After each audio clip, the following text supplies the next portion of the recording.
एक समय की बात है, एक गरीब लकड़हारा था जो जंगल में पेड़ों को काटकर अपनी रोजी रोटी कमाता था। उसकी कुल्हाड़ी पुरानी और जर्जर थी, लेकिन वह उसकी सच्ची साथी थी जो रोजाना उसे लकड़ी इकट्ठा करने में मदद करती थी। एक दिन जब लकड़हारा अपनी कुल्हाड़ी से लकड़ी काट रहा था, वह उसके हाथों से फिसलकर नदी में गिर गई। परेशान होकर उसने देखा कि लोहे की कुल्हाड़ी गहरे साफ पानी में डूब गई, जहां तक उसकी पहुंच नहीं थी। खुद को खोया और निराश महसूस करते हुए लकड़हारा नदी के किनारे बैठ गया। उसका दिल चिंता से भरा हुआ था। बिना अपनी कुल्हाड़ी के वह अपने परिवार का भरण पोषण कैसे करेगा। उसे समझ नहीं आ रहा था कि अब क्या करे। तभी एक परी उसके पास प्रकट हुई जो दया से चमक रही थी। उसकी पंख धूप में चमचमा रहे थे। उसने नरमी से पूछा, तुम इतने उदास क्यों हो अच्छे लकड़हारे?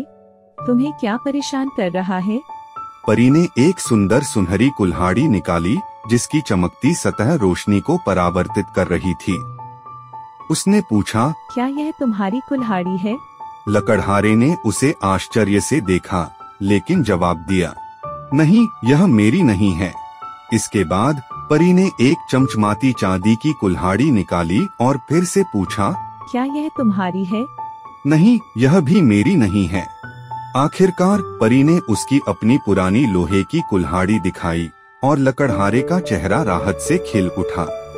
हाँ, यह मेरी है, उसने खुशी से चिल्लाते हुए कहा और उसे लेने के लिए अपना हाथ बढ़ाया। लकड़हारे की ईमानदारी से प्रभावित होकर परी ने गर्मजोशी से मुस्कुराते हुए कहा, तुमने सच बोला, इसलिए मैं तुम्हें इनाम दूंगी। उसने उसे सुनहरी और चांदी की कुल्हाड़ियाँ भी दे दी।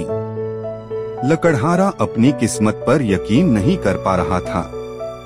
इस तरह लकड़हारा घर लौटा, पहले से ज्यादा अमीर, सिर्फ सोने में नहीं बल्कि ज्ञान में भी। उसने सीखा कि ईमानदारी का हमेशा इनाम मिलता है। परी ने उसे केवल कुल्हाड़ियाँ ही नहीं दी, बल्कि ईमानदारी का अनमोल तोहफा भी दिया।